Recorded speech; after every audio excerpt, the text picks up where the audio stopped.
গণিত কেন্দ্ৰলৈ তোমালোকক পুনৰবাৰ স্বাগতম। কেইবাদিনৰ বিৰতিৰ মূৰত আজি পুনৰবাৰ আমি ত্ৰিকোণমিতিৰ পৰিচয় পঢ়িম। ত্ৰিকোণমিতিৰ পৰিচয় আমি প্ৰথমখিনি পঢ়িলোঁ, কেনেদৰে অনুপাতবোৰ আমি পাওঁ কোণৰ। এতিয়া আমি মানবোৰ পঢ়িম। কিছুমান মান আছে সাইন, কছ, টেন, কছেক, চেক আৰু কটৰ কি কি ডিগ্ৰী হ'লে আমি কি কি মান পাওঁ তাকে প্ৰথমতে আমি জানি ল'ব লাগিব। আমি চাওঁচোন, টেবুলখন মনত ৰাখিবলৈ তোমালোকৰ একেবাৰে সহজ হয়। দেখাত টেবুলখন বৰ ডাঙৰ হয়, কিন্তু সহজ কিয় কাৰণে হয়, এইফালে সাইনটো যিফালৰ পৰা এনেকৈ গৈ আছে, কছটো তাৰ ওলোটাকৈ গুচি যায়। তাৰমানে সাইনটো 0ৰ পৰা আৰম্ভ হৈ 1ত শেষ হয়গৈ, কছটো ইয়াৰ পৰা আৰম্ভ হয়, এনেকৈ উল্টা হৈ যায়। আৰু টেনৰ কাৰণে আমি মনত ৰাখিলেই হ'ল যে সাইনক কছেৰে আমি হৰণ কৰিলে টেনটো পাওঁ। বা আমি চাই লওঁ প্ৰথমতে, সাইন 0 ডিগ্ৰী হ'লে 0 ডিগ্ৰী হ'লে সাইনৰ মান হয় 0, 30 ডিগ্ৰী হ'লে হয় 1/2, 45 ডিগ্ৰী হ'লে হয় 1/√2, 60 ডিগ্ৰী হ'লে √3/2, 90 ডিগ্ৰী হ'লে 1 হয়। কছ এতিয়া ওলোটাকৈ আহিব। কছ 0 ডিগ্ৰীত হয় 1, কছ 30 ডিগ্ৰীত হয় √3/2, কছ 45 ডিগ্ৰীত হয় 1/√2, 60 ডিগ্ৰীত হয় 1/2 আৰু 90 ডিগ্ৰীত হয় 0। মই সেইদিনা দেখুৱাইছিলোঁ, আমি পঢ়িছিলোঁ যে টেনৰ মান উলিয়াবলৈ আমি সাইনক কছেৰে হৰণ কৰিব পাৰোঁ, তেতিয়া আমি উত্তৰটো পাই যাওঁ। ইয়াতো একেটাই হয়। টেনৰ 0 ডিগ্ৰীত 0 হয়, কাৰণ 0ক 1 হৰণ কৰিলে আমি পাওঁ 0। 30 ডিগ্ৰীত টেন হয় 1/√3, এইটোৱে হৰণ কৰিলে আমি এইটো পাম 1/√3। টেনৰ 45 ডিগ্ৰীত 1 হয়, এইটোক হৰণ কৰিলে আমি 1 পাওঁ। 60 ডিগ্ৰীত টেনৰ মান হয় √3, এইটোক হৰণ কৰি পাওঁ √3। আৰু 90 ডিগ্ৰীত সংজ্ঞাবদ্ধ নহয়, কাৰণ 0ই 1ক আমি হৰণ কৰিব নোৱাৰোঁ, সেইটো কাৰণে সংজ্ঞাবদ্ধ নহয় বুলি কৈছে। তাৰপিছত আহি যাব কছেক। কছেক মানে হৈছে সাইনৰ ওলোটা। সেইটো কাৰণে 0 ডিগ্ৰীত কছেক সংজ্ঞাবদ্ধ নহয়। 30 ডিগ্ৰীত হয় 2, কাৰণ ইয়াত আছিলে 1/2, এইটো ওলোটা কৰিলে আমি পাওঁ 2। 45 ডিগ্ৰীত হয় √2, 60 ডিগ্ৰীত হয় 2/√3 আৰু 90 ডিগ্ৰীত হয় 1। চেক, চেকটো হৈছে কছৰ ওলোটা। 0 ডিগ্ৰীত হয় 1, 30 ডিগ্ৰীত হয় √2/√3, ইয়াত আছিলে √3/2 কছত, ইয়াৰ ওলোটা হৈ যায়। 45 ডিগ্ৰীত হয় √2, 60 ডিগ্ৰীত হয় 2, 90 ডিগ্ৰীত হয় সংজ্ঞাবদ্ধ নহয়। কট, কট মানে হৈছে টেনৰ ওলোটা। 0 ডিগ্ৰীত হয় 0 ডিগ্ৰীত হয় সংজ্ঞাবদ্ধ নহয়। 30 ডিগ্ৰীত √3, 45 ডিগ্ৰীত হয় 1, 60 ডিগ্ৰীত হয় 1/√3 আৰু 90 ডিগ্ৰীত হয় 0। তো এই টেবুলখন মনত ৰাখিবলৈ একেবাৰে সহজ। তোমালোকে সাইনৰ মানকেইটা মনত ৰাখিলে কছৰ মানকেইটা তোমালোকে পাই যাবা, সদায় ওলোটাকৈ আহে। আৰু এই দুটা মান যেতিয়া মনত থাকিব, তেতিয়াই টেনৰ মানটো আমাৰ মনত ৰাখিব পাৰিম, কাৰণ সাইনক কছেৰে হৰণ কৰিলে আমি টেনটো পাওঁ। কছেকটো মনত ৰাখিবলৈ কিয় সহজ, কাৰণ সাইনৰ ওলোটা হয়। চেকৰটো মনত ৰাখিবলৈ সহজ, কাৰণ কছৰ ওলোটা হয়। আৰু কটটো মনত ৰাখিবলৈ সহজ, কাৰণ টেনৰ ওলোটা হয়। তোমালোকে টেবুলখন ভালদৰে মনত ৰাখিবা। দৰকাৰ হ'লে পঢ়া টেবুলৰ সন্মুখৰ ৱালত তোমালোকে এইখন ভালকৈ লিখি পেলাই লগাই থৈ দিবা, তেতিয়া মনত সদায় যেতিয়া দেখি থাকিবা, কথাবোৰ সহজতে মনত ৰ'ব। এতিয়া উদাহৰণ এটা চাওঁচোন।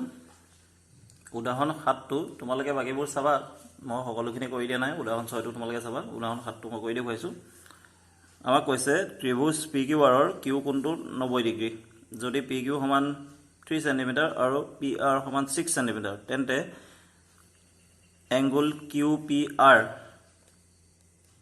আৰু এংগুল পি আৰ কিউ এইটো নিৰ্ণয় কৰা। আমাক দিছে পি কিউ আৰ এটা সমকোণী ত্ৰিভুজ, য'ত কিউটো সমকোণ হৈ আছে। পি কিউ 3 চেণ্টিমিটাৰ দিছে আৰু পি আৰ 6 চেণ্টিমিটাৰ দিছে। এতিয়া আমাক লাগে এই পি কোণটো আৰু আৰ কোণটো। তাৰ কাৰণে আমি কি কৰিব লাগিব, অনুপাতবোৰ আমি জানো। অনুপাতৰ জোখ লৈ পেলাই আমি কোণবোৰ উলিয়াব পাৰিম। সেই কোণৰ পৰা এটাটো 90 ডিগ্ৰী আছে, বাকী দুটা আমি সহজতে উলিয়াব পাৰিম। কি দিয়া আছে আমি লিখি লওঁচোন বাৰু। দিয়া আছে, আগত মই সমাধান বুলি লিখা নহ'লে তোমালোকে লিখি ল'বা। দিয়া আছে এংগুল কিউ সমান 90 ডিগ্ৰী, পি কিউ সমান 3 চেণ্টিমিটাৰ, পি আৰ সমান 6 চেণ্টিমিটাৰ। এতিয়া এই বাহুটো দিয়া আছে আৰু এইটো অতিভুজটো দিয়া আছে। আমি যদি এইটো লওঁ, এই কোণটো লওঁ, তেতিয়া আমি সাইনটো ল'ব পাৰিম কাৰণ কিয় এই r কোণৰ বিপৰীত বাহু আৰু অতিভুজ লৈ পেলাই আমি সাইনটো উলিয়াব পাৰিম আমি চাওঁচোন তেতিয়া হলে কি হ'ব এতিয়া sin r সমান আমি কি পাম pq by pr sin r সমান pq মান আছে 3 cm সেন্টিমিটাৰ নিলিখিলেও হ'ব এনেও কাট খাই যাব আৰু pr মানে হৈছে 6 cm এটা কটাকটি কৰি দিও আমি থাকি যাব 1/2 sin r সমান sin 1/2 আছিলে 30 ডিগ্ৰী তোমালোকে টেবুলখন মুখস্থ কৰিবা ভালকে তাৰপৰে ফালে আমি লিখিম sin 30 ডিগ্ৰী কাৰণ sin 30 ডিগ্ৰীত মান আছিলে 1/2 এ sin তোমালোকে দুইফালে কাটি দিয়া তোমালোকে পালা r সমান 30 ডিগ্ৰী r 30 ডিগ্ৰী মানে কি হ'ব এতেকে এংগল PRQ সমান 30 ডিগ্ৰী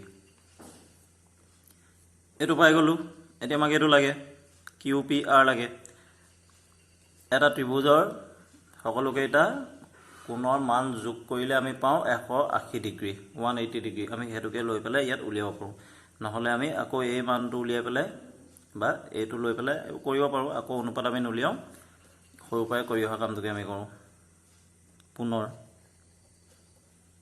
আমি জানো angle PQR plus angle PRQ plus angle QPR সমান 180 ডিগ্ৰী বা 180 ডিগ্ৰী PQR এটো 90 ডিগ্ৰী হৈ আছে প্লাস PRQ এমাত্ৰ আমি পালো 30 ডিগ্ৰী প্লাস QPR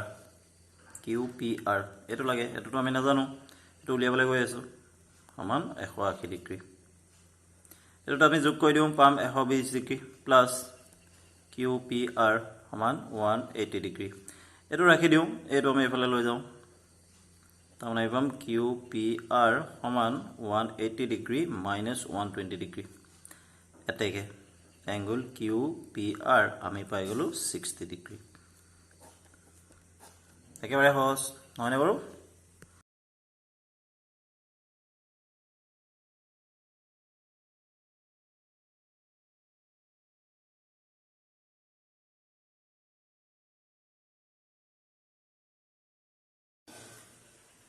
এতিয়া আমি অনুশীলনীলৈ যাওঁচোন অনুশীলনী 8.2 প্ৰশ্ন নম্বৰ 1ত কি দিছে চাও তলত দিয়া বিলাকৰ মান উলিওৱা গোটেইটা মই কৈ নিদিও তোমালোকে প্ৰেক্টিস কৰিবা প্ৰথমটো দিছে sin 60 degree cos 30 degree plus sin 30 degree cos 60 degree টেবুলখন মই তোমালোকক দেখুৱালৈ এবাৰ লিখি লবা বাৰু sin 60 degree cos 30 degree plus sin 30 degree cos 60 degree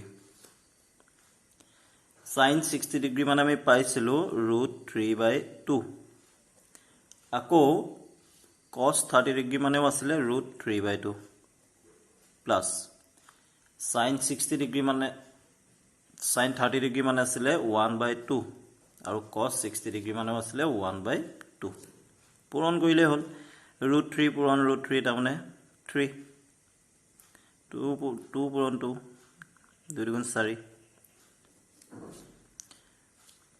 1 আকৌ 4 তাৰমানে আমি পাই যাম এইটা যোগ কৰিলে কি পাম আকৌ 4 পাই যাম তাৰমানে হৈ যাব 1 একেবাৰে সহজ হয়নে বাৰু 2 আৰু 3 টো তোমালোকে কৰি চাবা মই 4 টো কৈ দেখুৱাইছো আহি থাকে এটো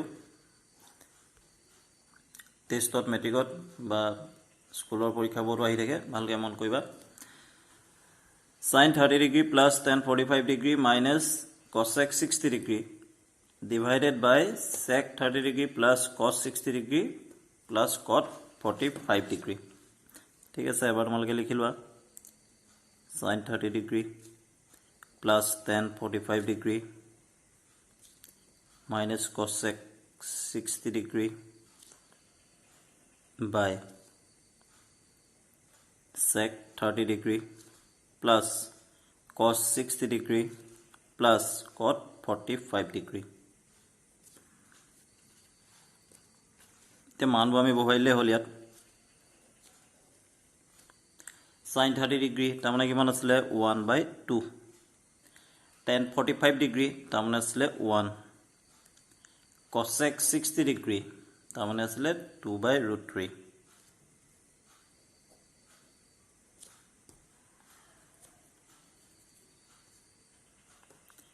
sec 30 degree आइ गल sec 30 degree मान হৈছে 2/√3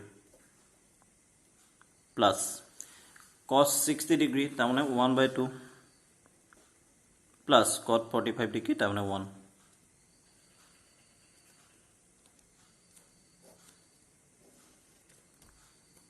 লসাগু লব লাগিব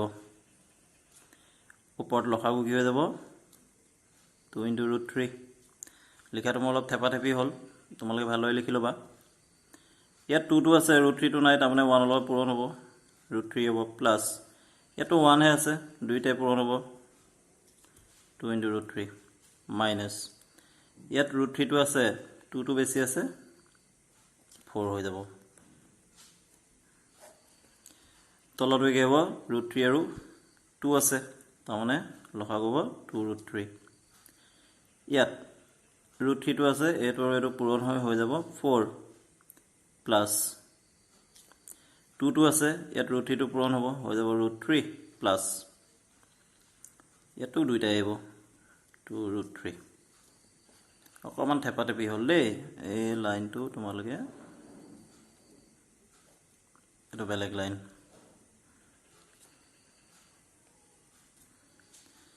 ইয়াত এটো আৰু এটো কাট খাই যাব কি কি থাকি গল √3 plus 2 √3 তাৰমানে 3 √3 থাকি গল -4 ইয়াত আহিলে 4 plus √3 plus 2 √3 মানে 3 √3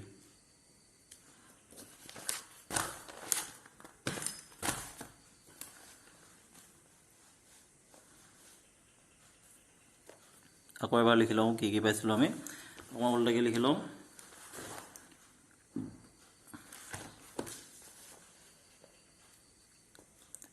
3 √3 -4 পাইছিলো আৰু ইটো আমি 4 plus 3 √3 পাইছিলো তো উল্টাকে লিখি দিও আমি √3 3 √3 plus 4 কৰি দিও এতে সোৱা ইয়াত তলটো আমি অপৰিমেয় সংখ্যা ৰাখিব নোৱাৰো হেতু কাৰণে আমি ইয়াত পূৰণ কৰিব লাগিব 3 √3 -4 আৰু ইয়াত পূৰণ কৰিব লাগিব 3 √3 -4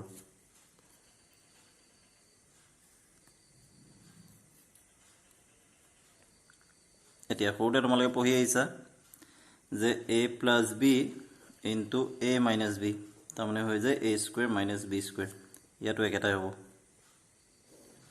তাৰমানে 3 √3 square -4²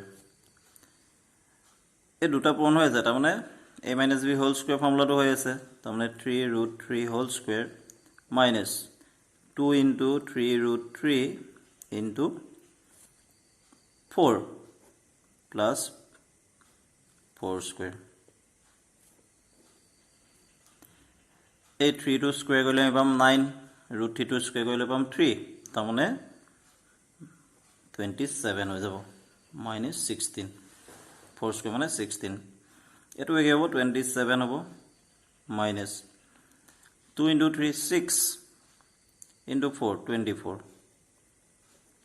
√3 plus 16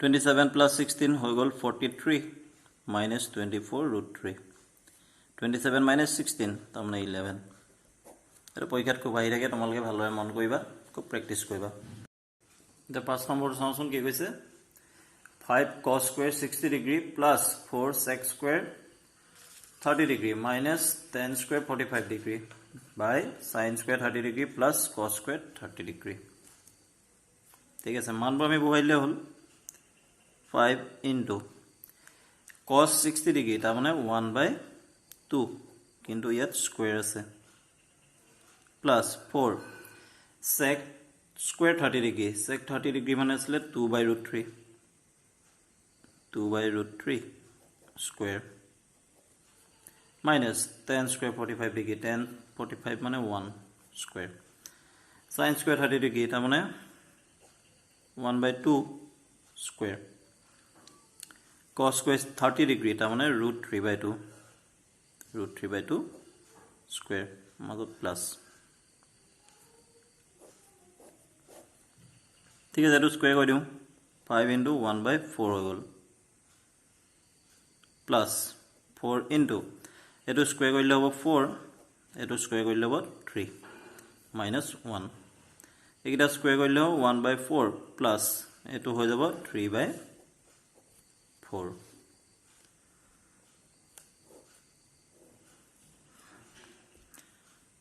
that's 5/4 plus 16/3 minus 1 এইটা হৈ যাব 1/4 plus 3/4 তাৰ মানে 4/4 তাৰ মানে 1 এটো পিছৰ আমি নিলিখো আৰু তলত 1 থাকিলে আমাৰ দৰকাৰ নাই অকল আমি a টো হে কৰিম এতিয়া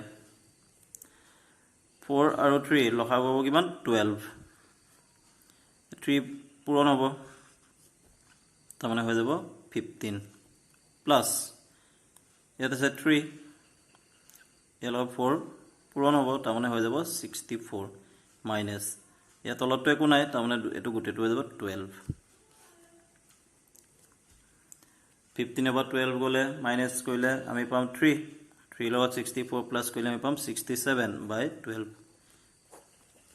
একেবাৰে সহজ এটো আহি থাকে তোমালোকে মন কৰিবা ভালকে কৰিবা একেবাৰে সহজ ত্ৰিকোণমিতি আজিলে ইমানে আৰু কেটামান আছে উদাহৰণৰ এটা মই দেখুৱাম পাছৰ ভিডিওটোত আৰু লগতে 8.2 অনুশীলনী আৰু দুটা মই তোমালোকক দেখুৱাই দিম ধন্যবাদ